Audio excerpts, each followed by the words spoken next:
कोलकाता में डॉक्टर युति से रेप और मर्डर केस पर बंगाल की मुख्यमंत्री ममता बनर्जी चौतरफा घिर गई हैं। एक तरफ जहां विपक्षी बीजेपी और सीपीएम प्रशासन की लापरवाही को मुद्दा बनाकर बंगाल सरकार से इस्तीफा मांग रही है, वहीं दूसरी तरफ उनकी पार्टी के नेता और सहयोगी कांग्रेस भी ममता सरकार पर हमलावर है। हालांकि यह पहली बार रही है जब किसी मुद्दे पर बंगाल सरकार की इतनी फजीहत हो रही है। पहले भी संदेश खाली केस, आसनसोल हिंसा जैसे बड़े मुद्दों पर ममता बनर्जी बैकफुट पर रह चुकी हैं। दिलचस्प बात यह है कि इतनी फजीहतों के बावजूद ममता बनर्जी के सियासी कद पर कोई फर्क नहीं आया। उनकी पार्टी इन इलाकों में लगातार जीत दर्ज करती रही है। ऐसे में अब सवाल उठ रहा है कि क्या इस बार ममता कोलकाता रेप केस के आरोपों से राजनीतिक नुकसान को रोक पाएंगी। 2018 में बर्धमान आसनसोल में रामनवमी के मौके पर हिंसक घटनाएं हुई। इस हिंसा की गूंज दिल्ली तक सुनाई दी। 2019 के लोकसभा चुनाव में ममता की पार्टी को दुर्गापुर और आसनसोल में नुकसान भी उठाना पड़ा, लेकिन 2021 में ममता ने यहां डैमेज कंट्रोल कर लिया। दोनों जगहों की 14 में से 11 सीटों पर ममता की पार्टी को जीत मिली।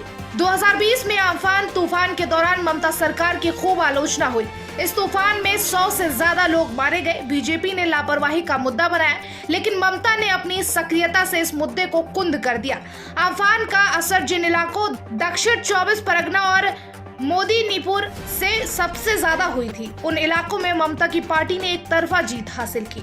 2024 के लोकसभा चुनाव से पहले संदेश खाली के मुद्दे पर तृणमूल कांग्रेस बैकफुट पर आई थी। आरोप था कि तृणमूल के नेता शक्ति का इस्तेमाल कर इन इलाकों में महिलाओं का यौन शोषण करते हैं। ममता ने इस मुद्दे को बीजेपी प्रायोजित बताया। 2024 के लोकसभा चुनाव में संदेश खाली की सीट 12/7 में तृणमूल के उम्मीदवार ने 3.3 लाख वोटों से जीत दर्ज की। ममता बनर्जी कोलकाता रेप केस को इमोशनल ट्रैक पर ले जाने की कोशिश कर रही हैं। उन्होंने कहा कि मुझे गाली दो, लेकिन बंगाल को नहीं।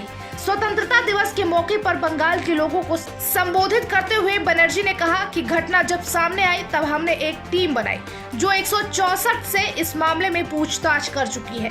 पूरे 1 महीने की सीसीटीवी फुटेज खंगाला गया। पुलिस ने 12 घंटे के भीतर हत्यारे को अरेस्ट कर लिया।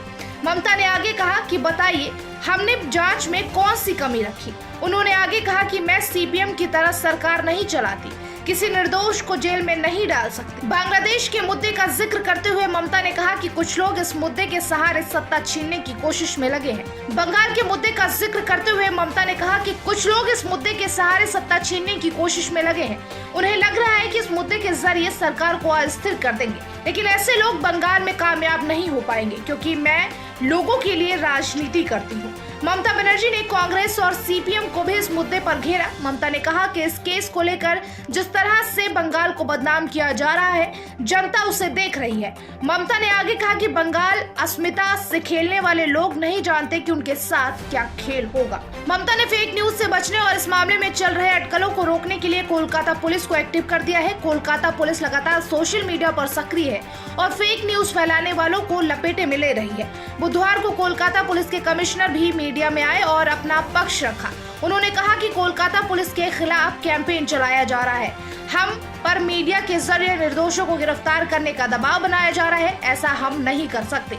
कोलकाता पुलिस कमिश्नर विनीत गोयल ने पुलिस की जांच की तारीफ करते हुए कहा कि पुलिस ने कभी नहीं कहा कि आरोपी केवल एक ही व्यक्ति है, बल्कि हम वैज्ञानिक साक्ष्य की प्रतीक्षा कर रहे हैं और इसमें समय लगता है।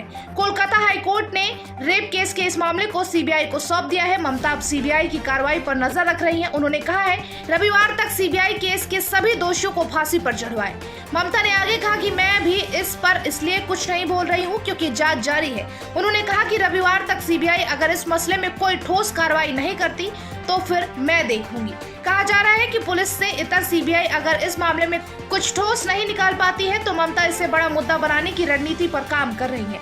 बंगाल में राजनीतिक हिंसा, महिलाओं से यौन उत्पीड़न और दंगों जैसे बड़े मुद्दे सियासी सुर्खियों में रहते हैं। इन सब मामलों में ममता बनर्जी बैकफुट पर भी रहती हैं।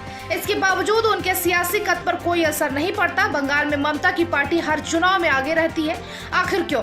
दरअसल बंगाल में ममता के कद का विपक्ष के पास कोई नेता ही नहीं है। हाल ही लोकसभा चुनाव में हार के बाद बीजेपी ने जब समीक्षा की तो सबसे बड़ा मसला यही उठा। ममता महिला होने के साथ साथ मजबूत और मुखर नेता है।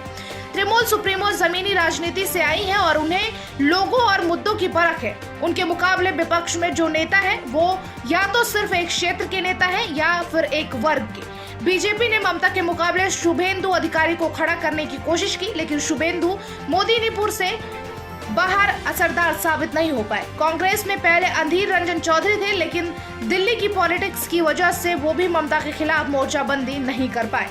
सीपीएम के पास ममता को घेरने के लिए ना तो नेता है और ना ही नीति। यही वजह है कि बंगाल में इतने बड़े बड़े केस आने के बावजूद ममता आसानी से ऊपर आती जाती है। Bureau report, TV7 Bharat.